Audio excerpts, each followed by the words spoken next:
I pledge allegiance to the flag of the United States of America and to the republic for which it stands, one nation, under God, indivisible, with liberty and justice for all. Thank you.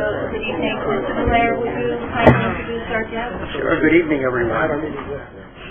With us tonight, we have Pat Fedor representing our administrative group, along with Martha Shoemaker from the Federation of Classroom Teachers here in Waterford. And we have a number of distinguished guests in the audience this evening. And where are they, right? And, for the last couple of years during convocation, each and every time I recognize our maintenance and our custodial staff, the great work that they do in preparing our schools. And then I look out into the audience when I ask them to please stand to be recognized by the staff, and they're all still back in the building cleaning and getting the school year ready. So I figured the only way we could do justice is really invite you here this evening. So today supposedly is the first day of spring. And let me just say that this was the winter that was. And I don't think there's anybody who understands that any more than our maintenance and custodial staff. Rain, cold, ice, sleet, salt, no salt, sand, up early, out late, no matter what it is. You guys and ladies have been absolutely fantastic throughout this winter season. And we just wanted to bring you to the board and be publicly recognized for your great work. So we're going to have an opportunity to embarrass you just a little bit by asking Jay to recognize you and have you please stand, and then Kathleen McCarty, our board chair, has a certificate of recognition for all your great work. But hats off to all of you, and could I ask all of you to join me in a standing ovation for these guys?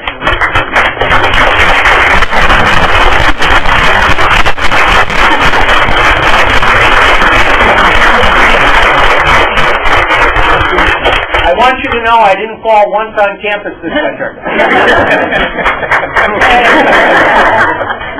Okay, if you could have the honors to introduce your team, please.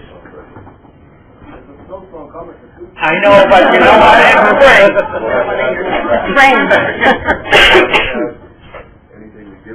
Yes, we're going to do that. We'd like to. But it'd be great to have them. Come on up. Doug Brooks. And Doug, which school do you work at? Waterford High School.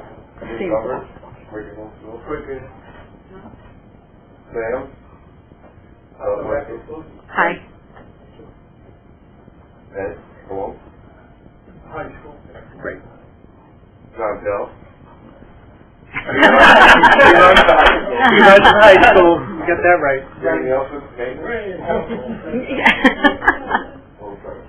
Mike Michelle. Staff Elixir. Sometime.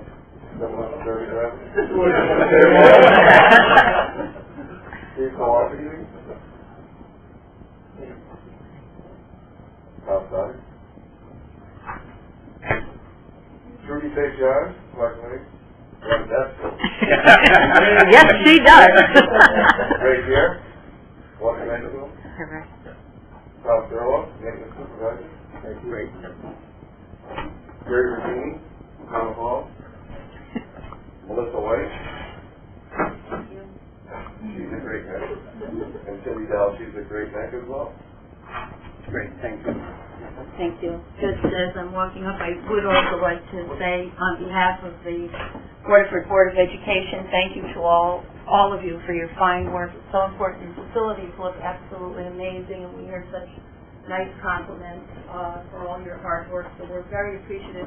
And as we go through the process with the budget and everything, we're always amazed. We learn things. You do tremendous work in the thousands of hours that the custodial staff and maintenance staff gives to the town as well. So we're very appreciative for your fine work. So it's a pleasure. What is the superintendent? Oh, well, come on, right over. It's a pleasure tonight for me to award you with the certificate of appreciation, which reads, this certificate is awarded to Waterford maintenance and custodial staff for exemplary performance in snow removal, maintaining and caring for our school facilities, and it's signed by myself, the board chair, and by our superintendent of schools. So, first day, our director, thank you so much, and thank you for all your hard work.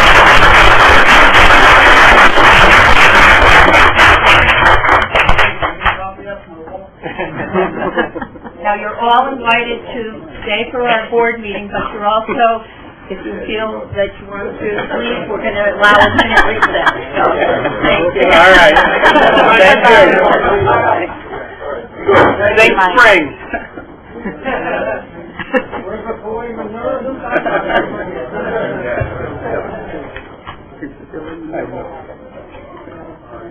Well, now that our public has said, are there any public comments? Sorry about that. All right.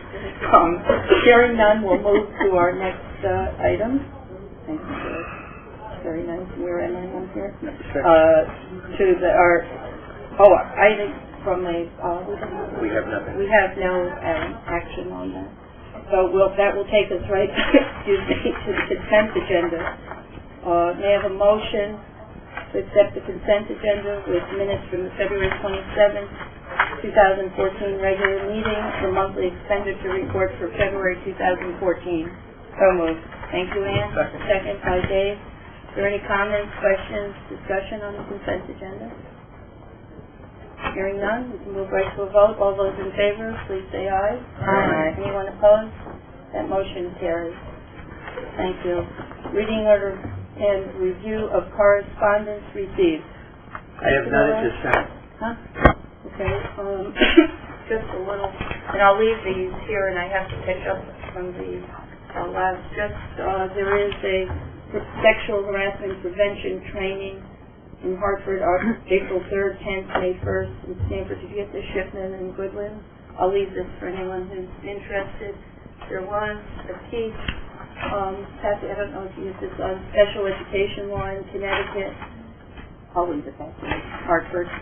And just a number of materials from CAVE, and this I'll give to the superintendent. It's Liberty Mutual. They're offering insurance for all employees, different rates. Free of charge. You can't beat it. You get a little charge, but you may want The first year, but look at that. And then I will give the update on the CAVE when we get there. So that's my only correspondence. That takes us right to your report, Mr. Yeah, Chairman. I think as we were entering into the meeting tonight, you saw some of the student artwork being on display on the Promethean board, and that was from the Waterford Public Library. And our students, as well as our staff member, Michelle Messina, who was one of our elementary art teachers, received some wonderful kudos for the great work on display. Not only at the library, but this is also some sampling of elementary artwork as well around the conference room. So please take advantage of the opportunity at the end of the meeting just to take a look at some of the special talents of our students. The first item that I'd like to address, and we do this by state statute, when they're available. And I say when they're available because for the last couple of years it's been kind of hit and miss. But we need to present to you an overview of the strategic school profile. You receive those in your packet. There's a district profile as well as each and every individual school here in Waterford. And I'm going to ask Craig Powers to provide an overview and then entertain any questions that you might have. Thank you. So at your places, you'll see kind of a report summarizing the district. As Jerry mentioned, this is really a time capsule of information because the information that is released is for the 2011 school year. So none of this should surprise us because it's really been reported through SAT reports, through the Director of Guidance, through my own reports, through the CMT and CAP. But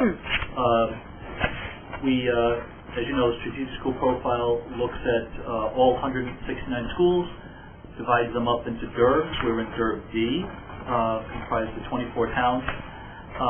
If we look at the district demographics, the student demographics, the enrollment is still on a decline. 9.6% decrease over the past 5 years. The student population makeup is about the same as it has been last year. We are very similar to our DERG in our gifted and talented, number of students who attend preschool, and our free and reduced meals. When we look at special education for the 2011-12 school year, we had fewer students in special ed compared to the DIRG and the state. We also had fewer students who did not speak English as their first language. It's interesting to note that Waterford has 4.8% of the population, student population, coming from homes where English is not their first language, and Waterford also has, of those 4.8%, there are 20 other primary languages within our town. So we have one ELL instructor for the district, and that person is responsible to provide that support to all 5 schools and really cover 20 different languages.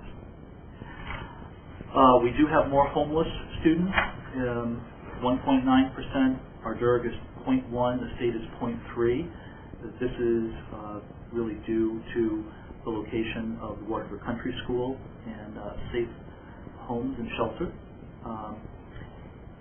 This is something that the board did think was high years ago. That's an improvement. We have less upperclassmen working 16 or more hours a week than the DIRG in the state, and that was higher years back, and that was a discussion point several years ago with the board.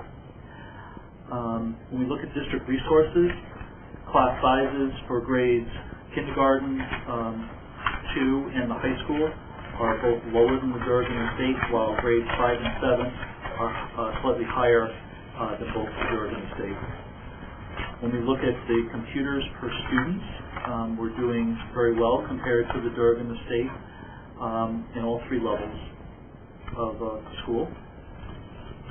We look at our professional staff, 68.2% have a master's degree or above. Our total of number of instructional hours far exceeds the DIRG in the state for all 3 levels.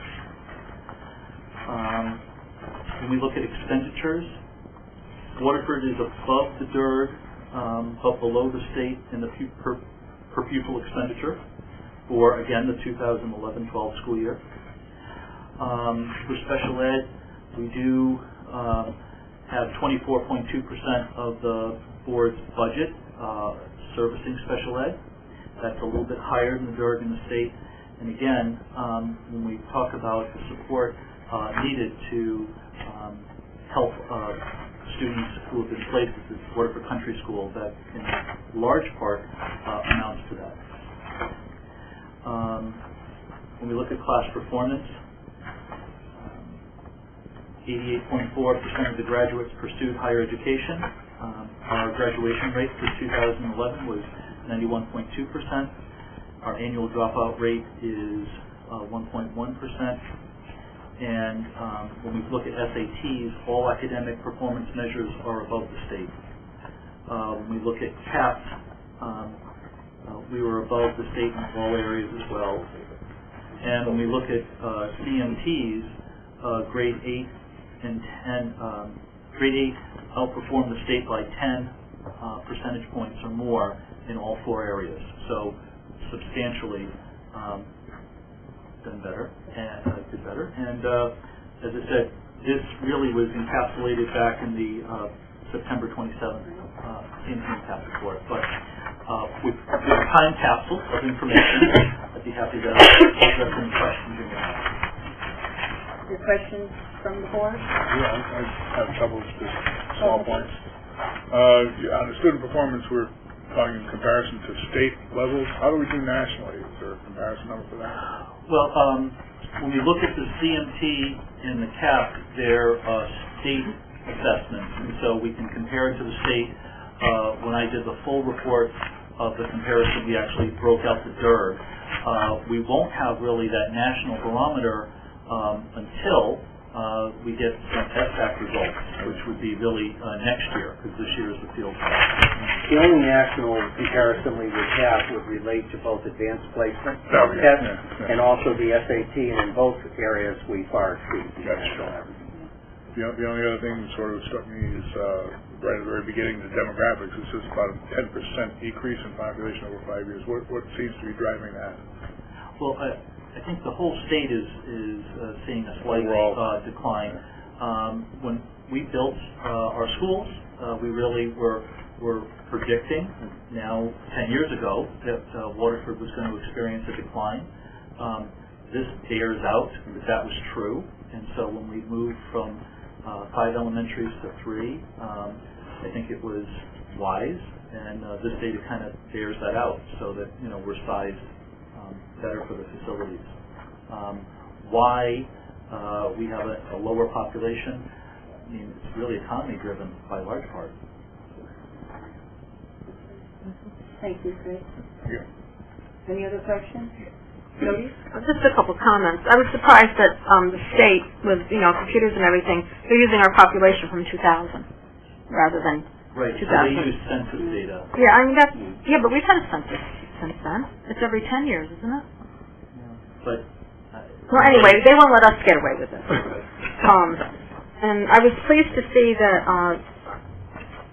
not with this one, but with the report that you gave us at the beginning of the year for 2012-13, that our scores were up in the areas that we were concerned about during this time span. correct. And also our physical ed scores went up also, right? Yes. Okay, I just wanted to make sure. But I mean, I'm really proud of the way our school district is doing. And it's kind of awkward talking about 2011-12 in 2014, but it is a state statute that once they're issued back to the district, that at the next meeting, we're supposed to present it to the Board of Ed. I appreciate you keeping us up to date on what's happening more currently than 2 years ago. Even though it's all dated, just for some of the new board members, some of the concerns, and you touched very well on those that the board in the past has spoken about. And one of the other areas was the percentage of our children that were attending preschool, and that was quite low when we looked throughout the state, but now, and I think with the Friendship School and everything, we're way up in the high percentile, so that's a big improvement, and it continues to trend in the right direction. So you touched on all of the points of the past, and so thank you for that. And I do think we need to take action. No, We don't need to? Okay, just the data. Okay, thank you. Very well done. I just wanted to provide a very brief update to the budget review last night by the Board of Finance.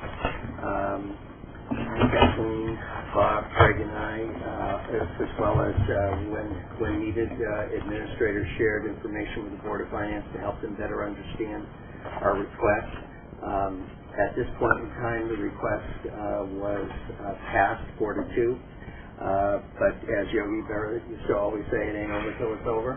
And so on Monday night, we have a hearing with the Board of Finance, and you may recall last year during the review, the budget was approved, and then during the hearing, there was a motion to cut our budget. So definitely Kathleen and I, as well as some other folks, will be there on Monday night to address any questions. And I do hope that if the Board of Finance wants to reconsider their action, that they give us the opportunity to respond to whatever reasons why they might want to cut the budget, so that we have an opportunity to share our thinking with them.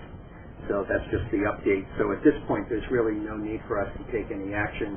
But if indeed we were to receive a cut from the Board of Finance on Monday night, during our April Board of Education meeting, we would have conversation around all of that. I just have a comment. One of the Board of Finance members, or what they had said, has that person seen this? I mean, we don't have extra money in the account, like they were saying. I mean, all we have to do is look at this. The school year isn't even over with, and we're 106.52% in some, over 100% in a lot of our categories. So I resented that comment. Well, I think what was helpful last night was the opportunity to kind of clear up any misinformation. And, one of the things that we shared last night, just so that all of the board is aware of it, our special education costs due to enrollment in special ed programs over at the Waterford Country School, as well as students in out-of-district placements, we have some significant increases that we're dealing with right now. And the good news is right now we're able to absorb those increases. In particular, we're looking at potentially overspending the line item for magnet school services, with students who require special education needs by almost $180,000. And so with the work that we've been doing to try to save money wherever we can, we're able to absorb that. And I shared with the Board of Finance last night, if we had stopped doing that kind of work, we actually would be going back for a special appropriation. So as often as we can to share information, I think it's to our advantage. And I thank all the board members that were able to be present, and please know that you're all invited on Monday to make it. But just before we close out, if you don't mind, I'd just like to say that both Jerry and the administrators and I would try to emphasize, and we believe this strongly, that our Board of Education works very well with the town, and that we cooperate and collaborate in all areas that are possible, and there's been significant savings that would not have been there. So just to highlight that we work well as a team. We do. So I appreciate We that. do. Thank you. Before we do a little recognition on the part of the board, I just wanted to point out, and you may have seen this in the New London Day, we had an article on geothermal, and Jay participated in that article, and it was well received. It was great public relations for the work that we're doing here in Waterford, and really teaming up with other communities around us. So thank you, Jay, for taking the time to participate in this. That was greatly appreciated. And lastly, whether you know it or not, this is Board Member Appreciation Month. So as the superintendent, I just wanted to recognize this board for an additional year of agreeing to take a wage freeze. We greatly appreciate that. But your commitment to the students here in the district and really pushing us to provide the very best education for our students. So from the superintendent, I have a certificate of appreciation to all of the board, and it reads, in recognition of your dedication and commitment to the Waterford Public Schools, this Board Member Appreciation Award is hereby bestowed upon the Waterford Board of Education. Lisa Berry, Greg Benoit, Kevin Burnell, David Campo, Sherry Cody, David Kenny, Kathleen McCarty, Jody Nazarczyk, Ann Ogden, presented with deepest appreciation this 20th day of March by the Superintendent of Schools. So join me in a round of applause. Thank you very much. We appreciate that. And I also have just a note here to the board from myself, and don't look for anything that's well. I would just like to say that it's just, certainly a pleasure for me to work with this board that works so well together as a team to try to advance student achievement here in Waterford. I think your service and your encouragement to me are greatly appreciated, so I also wanted to appreciate all of you.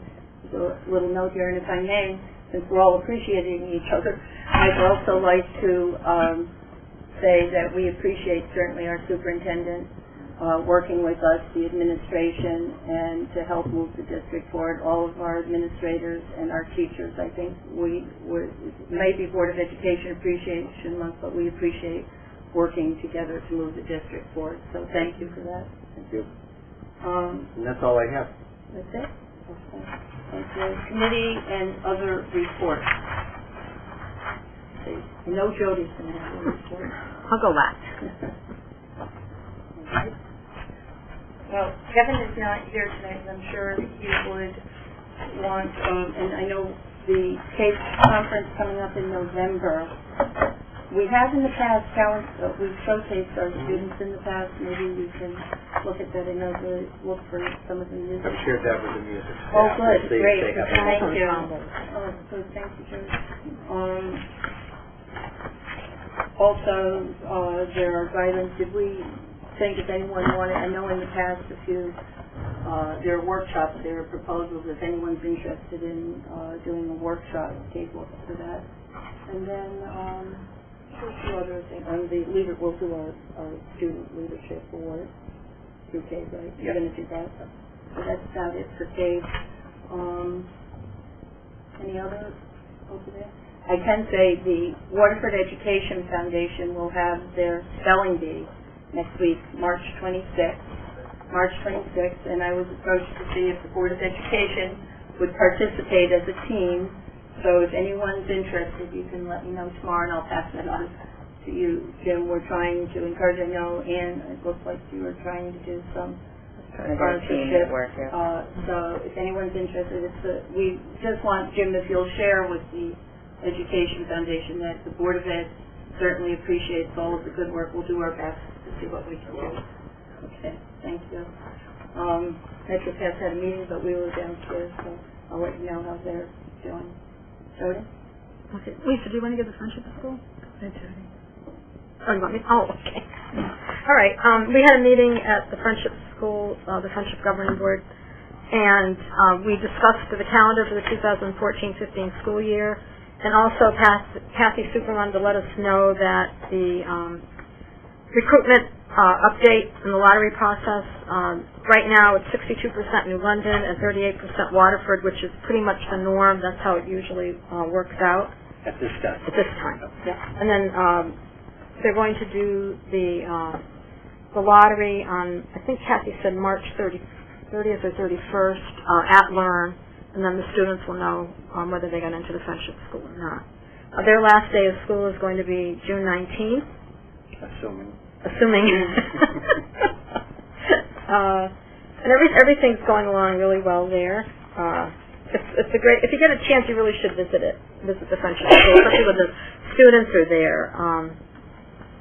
The numbers, just so you know, kindergarten students right now, there's 113 from New London and 106 from Waterford.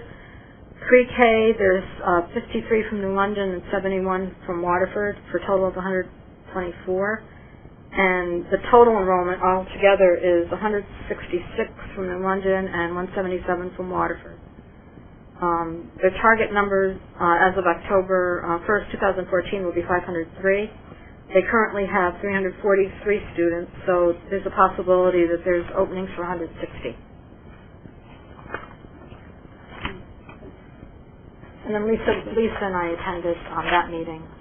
And I think that was it, right? Yeah. From the Friendship School.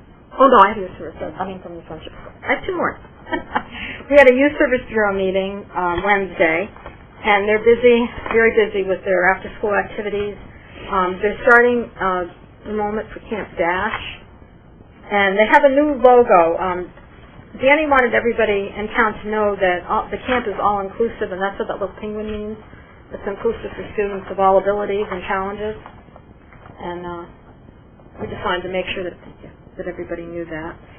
What they're partnering with Waterford High School, and I think this is a great idea.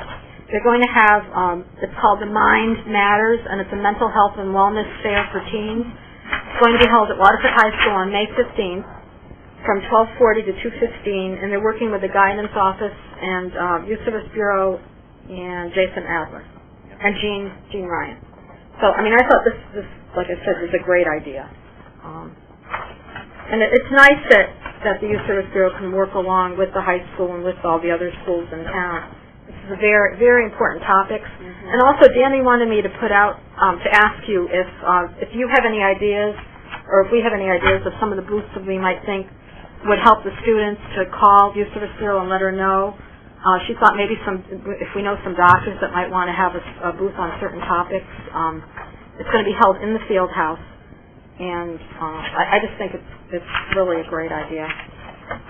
They're not going to have Dancing with the Stars this year. They do have something else planned, but I can't say it yet.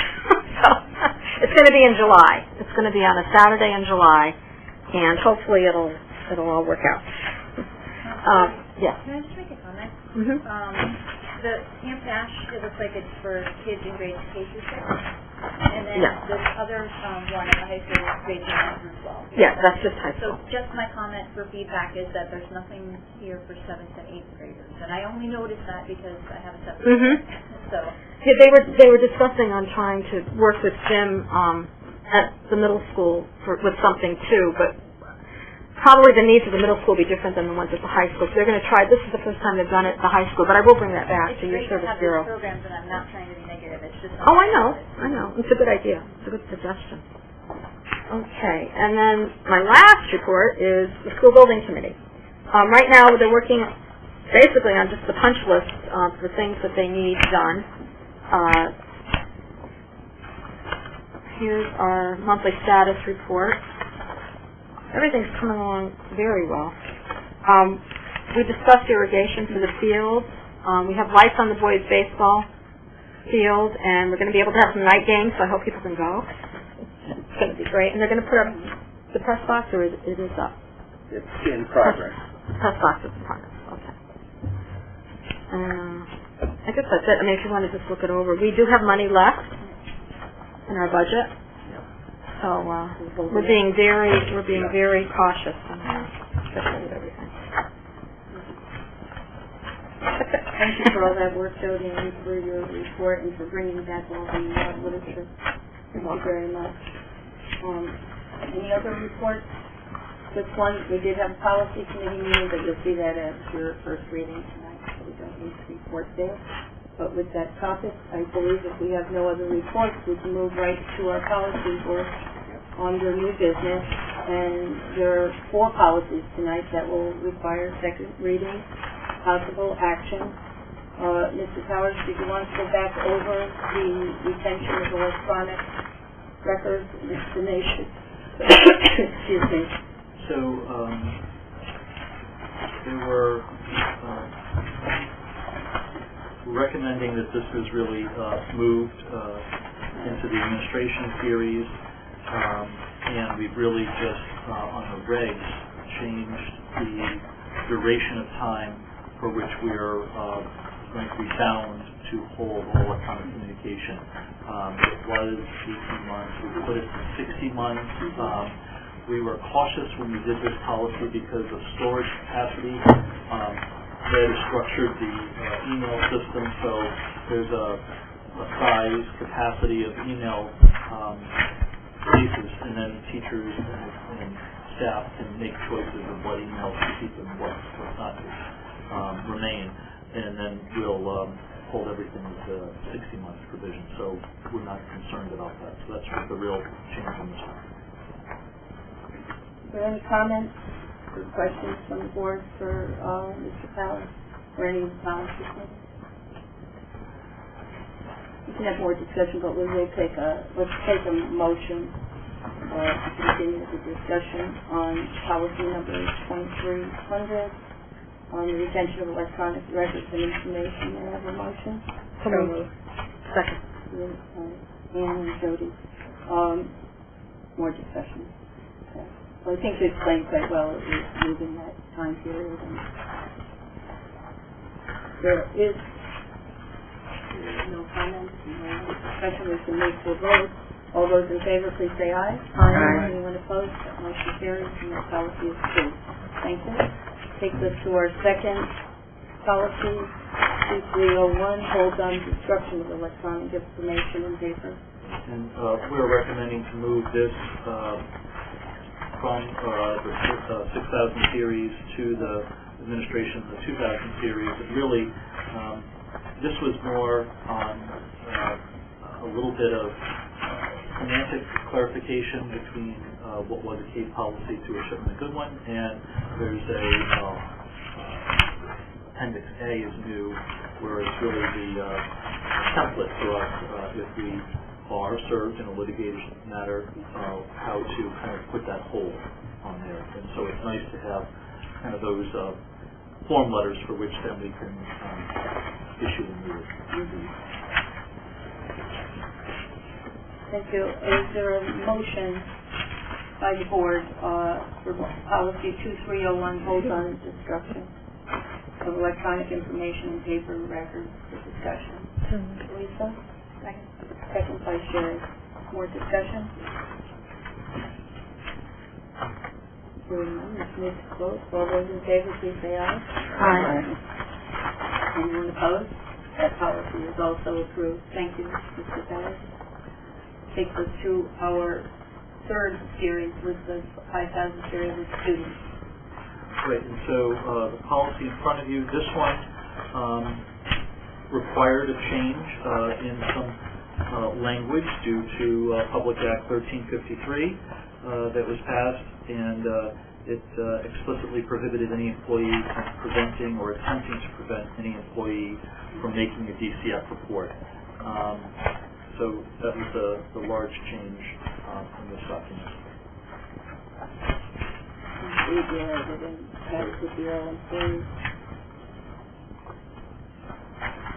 Okay, I don't need the motion. Somebody wants to read that motion. Jody? I'd like to make a motion that the Waterford Board of Education approve policy 5141.4, reports of suspected abuse or neglect of children as presented and amended. Second. Second by Ann. Any more discussion? I know this policy took quite a bit of discussion on the first reading, so I appreciate that. So we can move to a vote. All those in favor, please say aye. Aye. Anyone opposed? That motion carries as well. Thank you. And that brings us to our fourth policy for second reading. So, this is one on student privacy. We're renumbering this policy as well. This policy does not supplant if someone wants to conduct any research in school. We already have a policy on that one, but this takes care of other student privacy matters, and happy to address any questions you may have. And it's in compliance with the first one. Yeah. All the laws pertaining to student privacy, and we've got the policies needed to strengthen student privacy. I'll make a motion that the Waterford Board of Education approve policy 5155, student privacy as presented and amended. Thank you, Ann. Is there a second to that? Second by David. Further discussion? Be sure I don't see. Okay.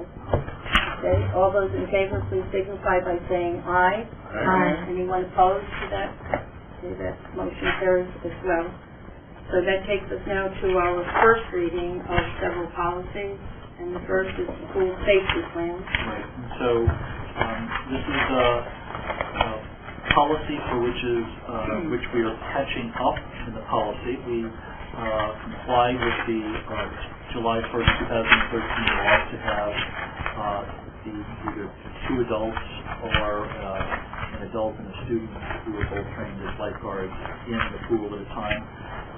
So you'll see the policy statement fairly brief, and then the regulations. This was vetted through our high school administration with consultation with the department. Myself, I'm very happy to answer any questions. And if I may, I'd just like to also thank Mr. Powers for having me out. That when we go through at policy level, at the policy committee, we bring in those people that are dealing with the particular issues that we're covering in the policy. Just so you know, so Mr. Hauser was at that last meeting and gave us good sound advice in any areas that we had any weakness, as you pointed out, with the new, with the, that we're looking into that now, so we'll be ahead of it. We put this policy into place. I just have a question. What about when American Parks uses the pool? Do they have their own policy that's like this to make sure there's a lifeguard and other adults there? Or? I mean, they do have certified lifeguards. I don't know what policy statement's in, but I do know that they do staff as a certified lifeguard. I was one of those probably 20 years ago, so that practice hasn't changed, and there's usually more than one guard there at the time. For the morning swim, there's one, but other people swimming have the certification. That's generally how they work there. Just a reminder, we put pools, but we also only have one pool. Thank you. What is the policy? Pardon? What is the policy? Well, the policy is that, what we talked a little bit about that at the beginning is that we will be sure that we have a plan in place and that we approve the maintenance and the implementation of following state statute. We wanted verbiage in the beginning just saying that we were in compliance. A policy is that... The policy is recognizing the importance of it. Right, well, we put... The policy to be made to do something. I think we put anything... No, No, that's the Board of Education. The superintendent and the administration. Well, if you want, we're open as a suggestion to put, we just would like clarification in the beginning when we do have the policies and help us with some wording there, we'd appreciate it. Our swimming pools should be maintained in a safe, manner. Something like that. That's what we want to do. We don't want to just recognize. Well, we can take recognize off, and that's a good, suggestion, Craig. We can take recognizes out, and the Board of Education will maintain, or what did you say?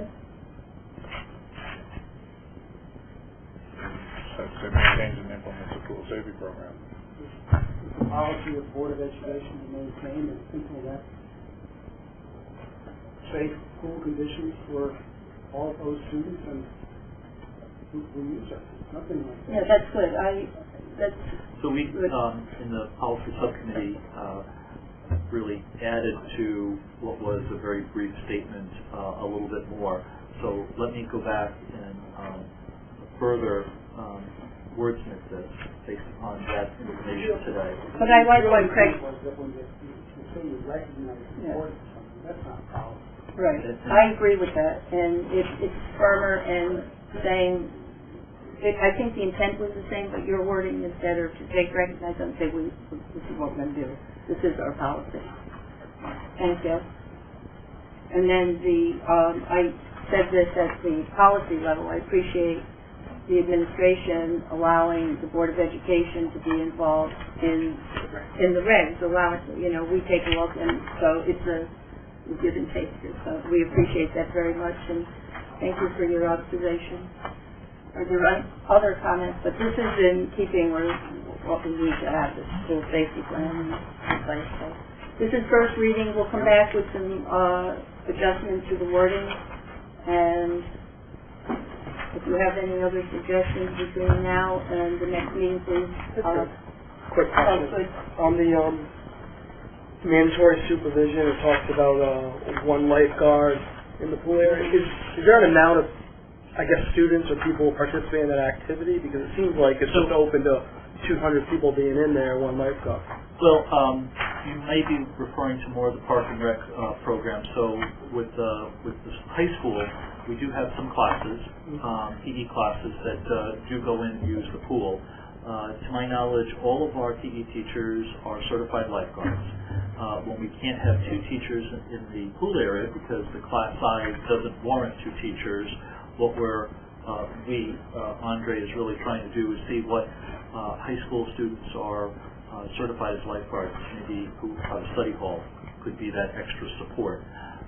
So we're talking about a PE class size that would range from 20 to maybe 30 or 40, but certainly not 200. Not a program like swimming, or I got it. Okay. Thank you, Dave. Other comments? Hearing none, we can, as I said, this is first reading, so we can move to our second policy, otherwise lawful possession of firearms on school property. This is another first reading. So,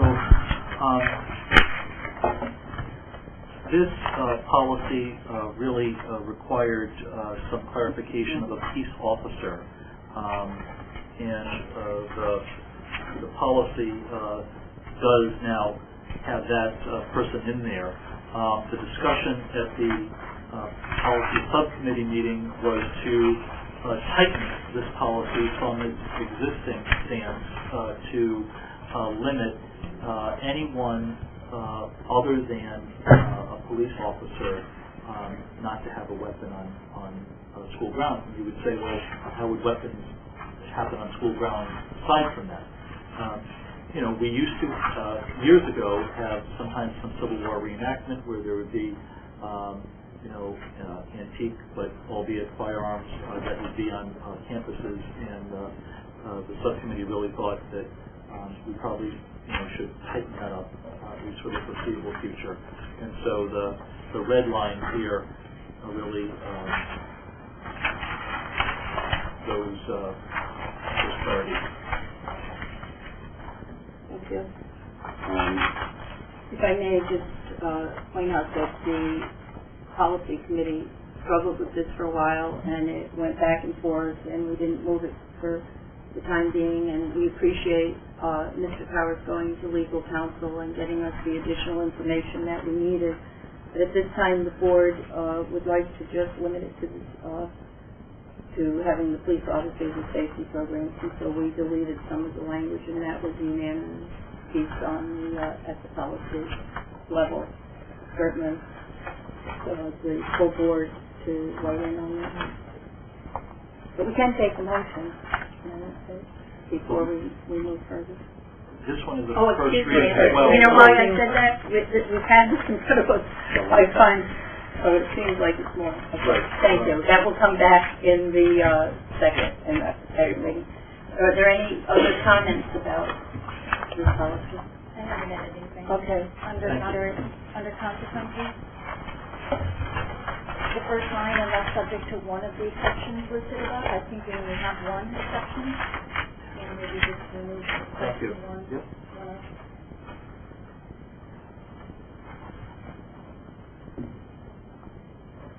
Thank you, Sharon. And that takes us to Series 4000, Personnel Social Media, which was formerly known as Social Right, Networking. and so this policy, really at the request of our very technologically competent high school principal, was asked to kind of look at this.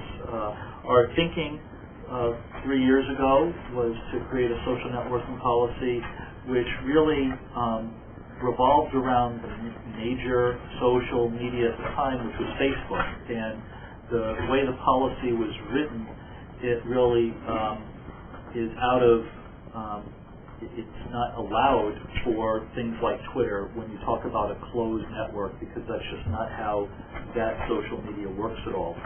So we made some enhancements which I think would be a little more universal and still maintain the integrity. And that myself or Andre would be happy to answer any questions about it. I think we're fortunate to have Mr. Havener, who is an expert with this social media, to point out to us that our old, and I think this is one policy that, you know, it's evolving quickly, so we were a little bit outdated, and so we appreciate that expertise. And some of these terms, I don't, some of us we don't recognize. We're glad that we've made this more suitable. But again, this is our first reading, so take time to look at it. If you have questions, comments, get back to Mr. Powers. So If there's no more questions on that now, we can move to our uniform treatment. right, and it used to be called the on-campus recruiters, and really this policy, in reviewing it, just hopefully it's clearer, hopefully it reads better, but it's just easier to follow. So that was really the necessary change. As the board had a goal for not only looking at what policies are legislative required, but what policies probably could use an enhancement, that would fall in this latter category. Wayne, Yes. Martha had a question on that one. Oh, excuse me. No, let me just hold off for 1 second, Mark, because I think we'll come right back to that. An excuse her for that. I didn't notice. Thank you. Are there any comments for the policy or for Mr. Craig on this uniform treatment? I think you explained it very well. Just trying to be uniform. Thank you. Jody. I just have a question about the recruiters. Now, does the school notify the parents that recruiters are going to be there, and the parents can send a letter in stating that they don't want their personal information given out? Share how it's done. Well, there's an annual notification to parents that unless they opt out, registry information is going to be addressed. Year of graduation is made available to recruiters. So any parents who ask us to remove their child's information from that list, we do remove it. Most of the recruitment that you see at the high school is actually either the college grad that we do or admissions officers from or reps from a variety of different schools who come in. You see ton of activity in the fall, and it sort of tapers off the second year. And we advertise that so students can sign up to come down and look at the guidance, sometimes to the library for larger, when the new comes there. So we do try to advertise it as much as possible. We don't necessarily notify all parents of every recruiter. In the fall, you may have 5, 10 recruiters, college recruiters. So you let the parents know that you're going to, be doing this at a certain time of the year, and that they could opt out if they want to? Yes, the information sent over at the beginning of the year about the student directory information has the opt-out provision and instructions on how to perform it. So that piece is done in we sort of took away, made a district handbook for parents. That's in the district handbook for that opt-out piece. And as Andre's alluded to, the career fair would be the big event, which everyone would know. And other than that, students have to kind of make an appointment to come down. So it's not like the recruiters are running the school. Hope not. Thank you. And they do a good job in advertising that, and parents who object again the following year, those functions. So it's an ongoing process. Other questions or comments about that policy? Thank you. So now I'm going to go right back. And Martha, please excuse me. You have to wave your hand around. I just have a question on the social media. Checking the rate on page 2. It talks about the employees and students and friends and not friends. But I'm reading this right, and I just need clarification about the teachers. As teachers, we are not allowed to send any parent of a Waterford student.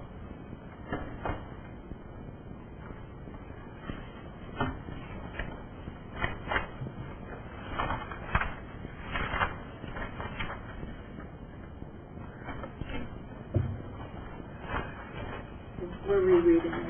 Okay, and my thought is that if I totally understand not spending, I don't spend anybody. Ryan actually articulated that case several years ago, so that was not the intent here for parents, because obviously it's a small community. Because we talked about this once before. We did. And I just wondered why it was still,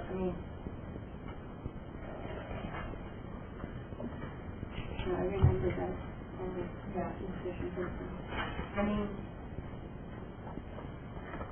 So let us look for the additional parent or guardian. So I think most of what we do with the blue language was added in that. Absent an unrelated online relationship, for example, relative, family, friends, or personal friendship unrelated to school. So in a community like Waterford, where so many people know so many other people, if it just so happens that somebody who has a prior relationship with now has a student in your school or class, there's no reason not to friends that will have an online correspondence with them. This is just for the ones where there's absolutely no other connection between the two people other than teacher-student or teacher-parent. I still think it could probably be clarified. And so let's look at that. Thank you.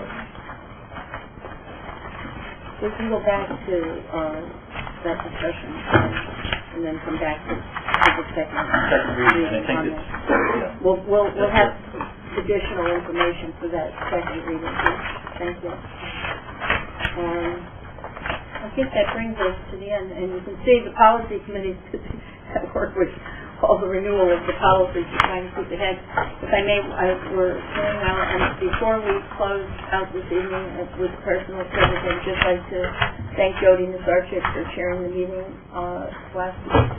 And I did watch with some encouragement on the website. It was a wonderful meeting, and I learned a lot with the language arts curriculum, so I was happy to see that, and I want to thank everyone that I rushed back so I would not miss a meeting and then tell it. So thank you all very much, and with that, we can have motion to adjourn. And Second. Second by Jody. All those in favor? Aye. Anyone opposed? We're adjourned, so thank you very much. Have a great evening. I do have a little note for everyone.